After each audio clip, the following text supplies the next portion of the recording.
உங்கள் favourite TV ஷோக்களை இனி miss பண்ண தேவையில்லை. ZEE5 இல் முற்றிலும் இலவசமாக காணுங்கள். இங்கேயும் எப்பொழுதும்.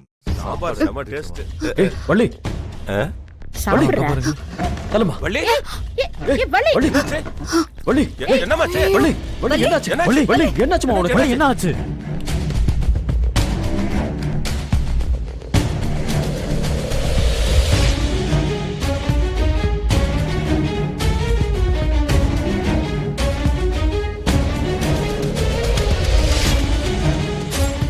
என்னாச்சு?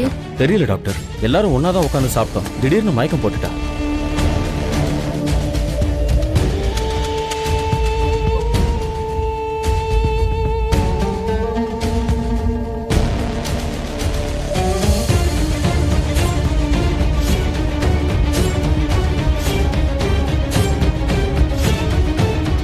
ஆக்சுவலா இது நார்மலா சாப்பிட்டு ஃபுட் பாய்சன் ஆன மாதிரி தெரியல.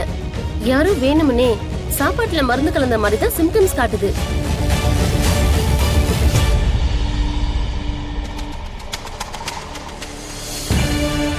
உங்களுக்கு அந்த மாதிரி ஏதாவது சந்தேகம் இருந்தா போலீஸ் கம்ப்ளைண்ட் கொடுத்து நீங்க விசாரிச்சுக்கலாம். என்ன சொல்றீங்க டாக்டர்? எங்க வீட்ல அந்த மாதிரி யாரும் பண்ண மாட்டாங்களே.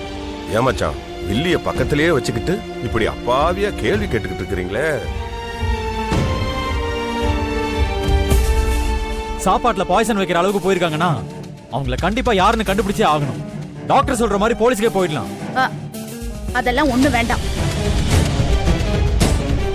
இதெல்லாம் தேவையில்லாத நியூஸ் ஆகி எங்க குடும்பத்தை அசிங்கப்படுத்தலான்னு பாக்குறியா? இதை எப்படி விசாரிக்கணும்னு எனக்கு தெரியும். இத செஞ்சது யாருன்னு நானே கண்டுபிடிக்கிறேன். அப்ப ஓகே மேடம், நீங்களே பாத்துக்கோங்க. கொஞ்ச நேரம் பேஷண்ட் யாரும் டிஸ்டர்ப் பண்ணாதீங்க. அவங்கள ரெஸ்ட் எடுக்க விடுங்க. சீக்கிரம் நார்மல் ஆயிடுவாங்க. சரி டாக்டர். ஓகே சார், நான் கிளம்புறேன்.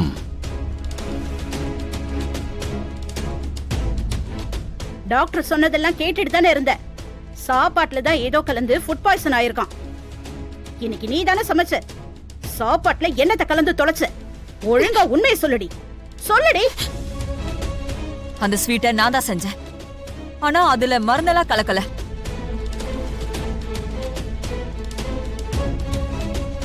என்னக்கா இது? அன்னைக்கே உங்ககிட்ட சொன்னல இவ்வளவு கிச்சன் பக்கம் சேர்க்க கூடாதுன்னு. அதையும் மீறி கிச்சனுக்குள்ள போய் இவ்வளவு வேலை பார்த்திருக்கா. எனக்கு இதெல்லாம் எதுவும் தெரியாது ரத்னம். ஆனா நான் இவகிட்ட சொல்லிதான் வச்சேன். ஒருவேளை இவளும் இந்த ஓடுகாலி கூட கூட்டு சேர்ந்துட்டா போல இருக்கு. அவ மேல எந்த தப்பும் இல்ல. அவ கிச்சனுக்குள்ள வர வேண்டாம்னு தான் சொன்னா. நான் தான் கேட்காம செஞ்சேன். ஆனா இப்பவும் சொல்றேன், நான் சமைக்கும் போது அது நல்லாதான் இருந்துச்சு. அக்கா, நாளுக்கு நாள் எல்லாமே எல்லை மீறி போயிட்டு இருக்கு. ஆட்டை கடிச்சு மாட்டை கடிச்சு கடைசியில மனுஷனை கடிக்கிற கதையா என் பொண்ணை சாகடிக்கிற அளவுக்கு கொலவெறியில வந்து நிக்குது. இதுக்கு மேல என்னால பொறுமையா இருக்க முடியாது. என் பொண்ணுக்கு மட்டும் ஏதாவது ஆச்சுன்னு வை, அதுக்கு காரணமா இருந்தவங்க யாரா இருந்தாலும் சரி, பொண்ணு புதைக்க கூட தயங்க மாட்டேன். சொல்லிடு. என்னங்க, நான் சொல்றத கேளுங்க. நம்ம பொண்ண நானே எதுக்கு கொலை பண்ண முயற்சி பண்ண போறேன்? ஏங்க நில்லுங்க. என்னங்க, நான் சொல்றத கேளுங்க. ZEE5 ஆப்பை டவுன்லோட் செய்து அனைத்து எபிசோடுகளையும் இலவசமாக பாருங்க.